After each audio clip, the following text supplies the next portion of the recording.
एक गरीब किसान की दुखभरी कहानी। सैड हिंदी कहानी। एक बड़ा ही धनवान आदमी एक गांव में रहता था। जैसे कि ज्यादातर पैसे वालों को होता है, इस धनवान सेठ को भी अपने पैसों का घमंड था। वह जिस गांव में रहता था वहां पर ज्यादातर लोग किसान थे। इन सभी किसानों के पास जितनी जमीन थी उससे कई गुना ज्यादा जमीन इस सेठ के पास थी। कई गरीब किसान तो इसके लिए इसके खेतों में काम करते थे। इसी गांव में मोहन नाम का एक बड़ा ही मेहनती और सच्चा किसान रहा करता था। मोहन का परिवार थोड़ा बड़ा था। उसके परिवार में उसके बूढ़े माँ बाप, पत्नी और 3 बच्चे थे जो अभी काफी छोटे थे। मोहन के पास ज्यादा जमीन नहीं थी, लेकिन जितनी भी थी उसमें वह बड़ी मेहनत करता और अपने परिवार का पेट पालने लायक अनाज उगा लेता था। बाकी के किसान भी यह देखकर हैरान रह जाते कि कोई कैसे इतनी सी जमीन में इतना ज्यादा फसल उगा सकता है। एक वर्ष उस गांव में काफी ज्यादा बारिश हुई, जिसके चलते कई किसानों की फसलें बर्बाद हो गई, जिनमें से एक मोहन भी था। अब मोहन धर्म संकट में पड़ गया, क्योंकि उसके परिवार में उसके अलावा कोई और कमाने वाला था नहीं और अपने परिवार को भूखा मरते हुए वो देख नहीं सकता था।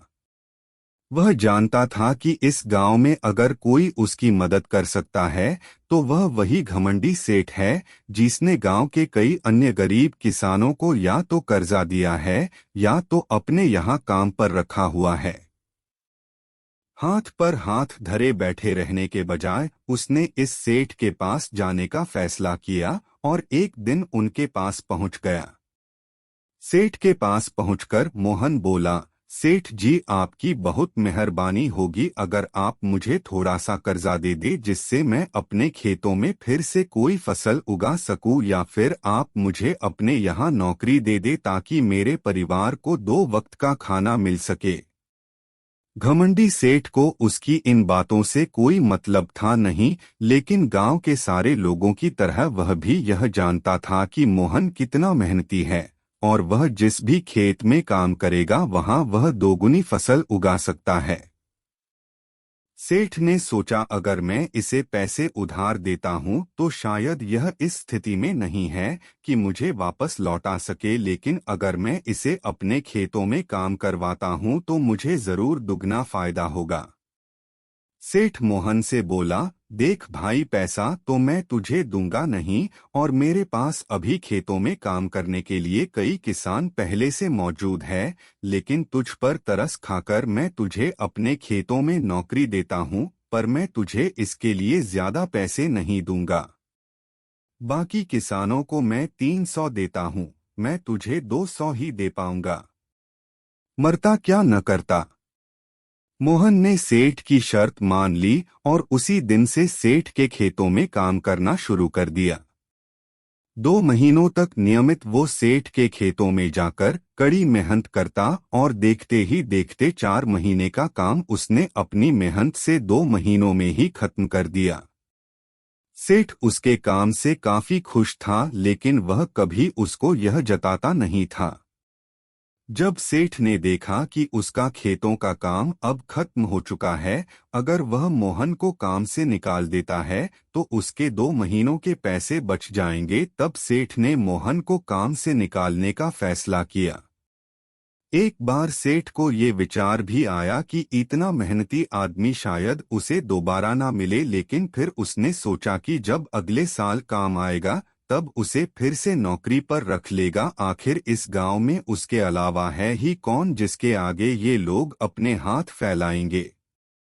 दिन सेठ ने मोहन को अपने पास बुलाकर उसको उस दिन का पैसा दिया और साथ में यह भी कहा कि कल से तुमको काम पर आने की जरूरत नहीं है। अब मेरे पास तुम्हारे लिए कोई काम नहीं बचा है। जब मेरे पास काम आएगा तो मैं तुम्हें बुला लूंगा। यह सुनकर मोहन का दिल बैठ गया। पिछले 2 महीनों से कम ही सही उसके बच्चों और परिवार के पेट में अन्न का दाना जा तो रहा था, अब वह क्या करेगा। यही सोचकर उसकी आंखों से आंसू निकल आए। मोहन ने सेठ के पैर पकड़ लिए और गिड़गिड़ाने लगा, सेठ जी मुझे इस काम की बहुत जरूरत है, मुझे मत निकालिए। अपने मतलब से मतलब रखने वाला सेठ टस से मस ना हुआ। उसने खरी खोटी सुनाकर मोहन को वहां से चलता कर दिया और मन ही मन 2 महीनों की तनख्वाह बचने से खुश होने लगा। अगले दिन जब सेठ सवेरे उठा और अपने आंगन में आया तो उसने देखा कि मोहन उसके आंगन में बैठा है। सेठ ने उसको पास बुलाकर पूछा कि क्या हुआ, तुम क्यों यहाँ पर बैठे हो? मोहन बोला, सेठ जी मुझे वापस काम पर रख लीजिए। आप जानते ही हैं मेरी आर्थिक परिस्थिति कैसी है, थोड़ी दया कीजिए। लेकिन सेठ ने उसकी एक न सुनी और फिर एक बार उसे बुरा भला कहकर वहां से जाने के लिए कहा। बेचारा मोहन अपना सिर नीचे झुका के वहां से चला गया। अगले दिन फिर यही घटना दोहराई गई। मोहन फिर सेठ के आंगन में बैठा था। सेठ ने फिर उसको वहां से जाने के लिए कहा। यही घटना अगले कई दिनों तक चलती रही। अब तो मोहन सेठ के हकालने पर भी वहां से नहीं जाता था और वहीं पर बैठा रहता था। एक बार सेठ ने उससे पूछ लिया, तुम कैसे आदमी हो? मैं तुम्हारा इतना अपमान करता हूं लेकिन तुम्हें कोई फर्क ही नहीं पड़ता। तब मोहन ने सेठ से कहा, बुरा तो बहुत लगता है सेठ जी, लेकिन जब घर जाता हूँ और भूख से बिलखते अपने माँ बाप और बच्चों को देखता हूँ तब यह अपमान मुझे कुछ भी नहीं लगता।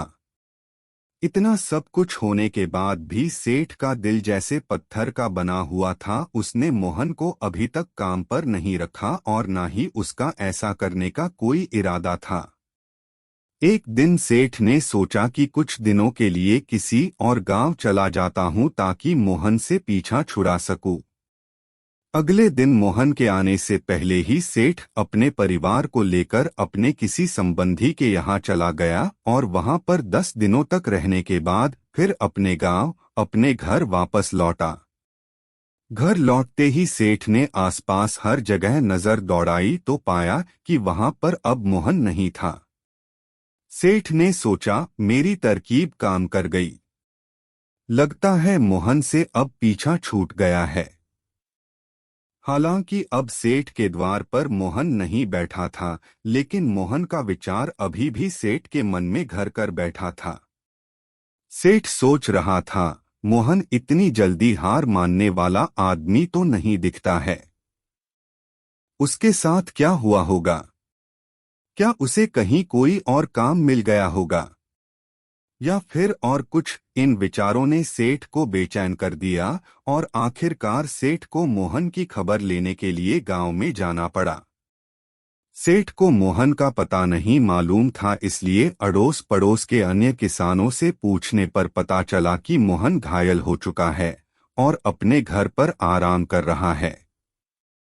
सेठ ने जब उसके घायल होने का कारण लोगों से पूछा तो सेठ को पता चला कि जब सेठ अपना घर छोड़कर किसी और गांव में गया था तब बंद घर देखकर कुछ चोर उसके यहाँ चोरी करने आए थे, जिनको रोकने की कोशिश करते हुए हाथापाई में मोहन चोटिल हो गया था।